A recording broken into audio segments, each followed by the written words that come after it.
स्वागत है आप सभी का हमारे YouTube चैनल टॉपर्स वर्क में। आज हम देखने वाले हैं हिस्ट्री ऑफ इंडिया का previous year question paper and इसका टाइम पीरियड है फ्रेंड्स 1605 से 1707। सो फ्रेंड्स स्टार्ट करते हैं। तो हमारा पहला क्वेश्चन आया हुआ है, in what ways European sources differ supplement the information of the Persian accounts for the 17th century history of India. पहला क्वेश्चन फ्रेंड्स हमेशा आपका सोर्सेज पे ही आता है, यहाँ पे यूरोपियन सोर्सेज पे आ रहा है, बल्कि जो यूरोपियन जो स्रोत है वो किस प्रकार किस रूप में भारत के जो 17th सेंचुरी के इतिहास के लिए फारसी विवरणों की सूचना से असहमति दिखाते हैं अथवा उसे अनुपूरित करते हैं। आपको बताना है कि जो 17th सेंचुरी में जो यूरोपियन के जो सोर्सेज यूरोप के जो सोर्सेज है जो इंडिया के बारे में लिखे गए हैं और जो पर्शियन सोर्सेज हैं वो दोनों काफ़ी डिफ़र करते हैं, ठीक है। और यूरोपियन सोर्सेज है वो काफ़ी असहमति दिखाते हैं जो फारसी के जो पर्शियन जो अकाउंट्स में जो चीज़ें लिखी गई हैं, जो इन्फॉर्मेशन दी गई है उससे। तो वही चीज़ आपको यहाँ बतानी है। नेक्स्ट देखते हैं question number 2, do you think Jahangir made any attempts from post 1580 religious policies views of Akbar. आपके विचार से क्या जहांगीर ने अकबर की 1580 के बाद की जो भी उसकी धार्मिक नीतियाँ थी, जो भी उसके अकबर के विचार थे उससे कुछ विचलन किया था। तो ऑब्वियसली जहांगीर ने विचलन तो किया ही था, जैसे अकबर ने सुलह कुल वगैरह की पॉलिसीज़, ये सारी चीज़ें तौहीद इलाही जिसे कि दीन इलाही भी कहते हैं, ये सब स्टार्ट करा था, लेकिन जहांगीर उसको आगे नहीं बढ़ाते हैं और जहांगीर खुद भी उसके फॉलोअर नहीं बनते हैं। नेक्स्ट देखते हैं, how justified is it to ascribe any political role to Nur Jahan in any period of the reign of Jahangir. Jahangir के शासन की किसी अवधि में नूर जहाँ पर किसी राजनीतिक भूमिका के आरोपण का कितना औचित्य है। सो फ्रेंड्स हमें पता है कि नूर जहाँ काफ़ी एक स्ट्रॉन्ग वुमेन थी, ठीक है। भले ही जहांगीर पावर में थे लेकिन बहुत सारी चीज़ें नूर जहाँ हैंडल करती थी, बहुत ही स्मार्ट और क्लेवर वुमेन थी वो। तो उनका मतलब उनका काफ़ी ज़्यादा पॉलिटिकल रोल था। सो वही चीज़ें आपको यहाँ पर बतानी है। एंड फ्रेंड्स अगर आप और भी प्रीवियस ईयर के क्वेश्चन पेपर ढूंढ रहे हो तो वो सब आपको हमारे चैनल के प्लेलिस्ट पर मिल जाएगा। सो हमारे चैनल के प्लेलिस्ट को चेक करना बिल्कुल भी ना भूलें। और अगर आपके लिए ये वीडियो हेल्पफुल है फ्रेंड्स तो वीडियो को अभी के अभी लाइक भी कर दें। नेक्स्ट हम देखते हैं, do you think Kandahar was main issue of dispute between the Mughal and Safavid rulers during the 17th century.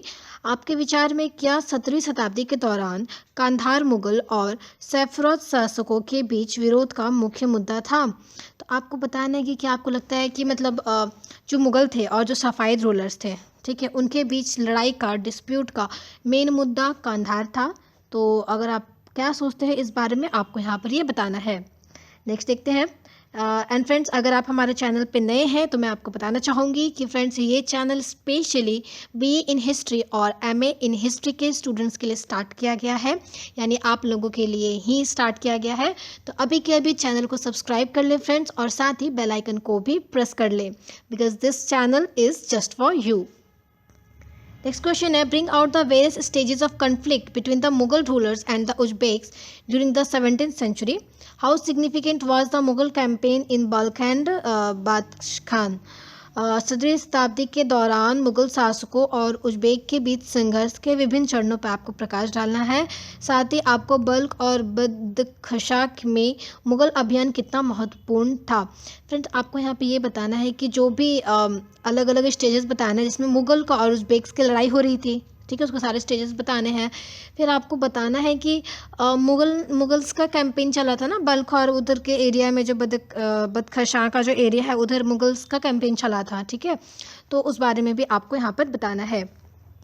Next देखते हैं, evaluate the changes in mansabdari system introduced during the 17th century. Mansabdari system भी बहुत इंपॉर्टेंट है friend. मनसबदारी जहाँ जागीरदारी, ये सारी चीज़ें बहुत इंपॉर्टेंट है। इस पर मैंने वीडियो डाल रखा है फ्रेंड्स मनसबदारी पे, आप उससे ज़रूर गो थ्रू होना, क्योंकि वो जो मेरे असाइनमेंट है वो मेरे प्रोफेसर के द्वारा चेक भी करा हुआ है, तो उससे आप ज़रूर गो थ्रू होना, वो आपको हमारे प्लेलिस्ट में मिल जाएगा। हिंदी में हम देखें तो 17वीं शताब्दी में मनसबदारी पद्धति में किए गए परिवर्तनों का आपको मूल्यांकन करने को कहा गया है। एंड फ्रेंड्स आप हमारे टेलीग्राम चैनल पर भी हमसे जुड़ सकते हैं, उसका लिंक आपको नीचे डिस्क्रिप्शन बॉक्स में मिल जाएगा। नेक्स्ट है आपका, do you think that character and composition of the Mughal nobility was change due to the war of succession among the sons of Shahjahan? आपके विचार में क्या शाहजहां के पुत्रों के बीच उत्तराधिकार के युद्ध के कारण मुगल अमीर वर्ग का स्वरूप और संगठन परिवर्तित हो गया था? तो फ्रेंड आपको यहाँ बताना है कैरेक्टर और कंपोजिशन किसका, मुगल नोबिलिटी का, जो कि चेंज हो रहा था काफ़ी, क्योंकि काफ़ी ज़्यादा ना वॉर ऑफ सक्सेशन मतलब उत्तराधिकार के लिए काफ़ी ज़्यादा लड़ाइयाँ हो रही थी, ठीक है। तो नोबिलिटी भी इसका बेनिफिट उठा रही थी। तो इस वजह से क्या ऐसा हुआ था कि क्या आपको ऐसा लगता है कि नोबिलिटी का कैरेक्टर, ठीक है, और उसका जो कंपोजिशन था, उसका जो स्वरूप और उसका जो संगठन था वो काफ़ी चेंज होता जा रहा था मुगल नोबिलिटी का, क्योंकि शाहजहाँ के जो बच्चे थे उनमें काफ़ी ज़्यादा उत्तराधिकार के लिए लड़ाइयाँ हो रही थी। नेक्स्ट हम देखते हैं, do you think that the absence of imperial Aurangzeb from northern India after AD 1680 resulted in the administrative laxity? Is it justified to describe Deccan as Spanish ulcer of the Mughal Empire? तो यहाँ पे आपसे पूछा गया है कि क्या आपके विचार में 1868 के बाद औरंगजेब जो नॉर्थ इंडिया से जो अनुपस्थित प्रशासनिक ढील का कारण थी, तो क्या दक्कन को मुगल साम्राज्य का स्पेनी अल्सर कहना उचित है?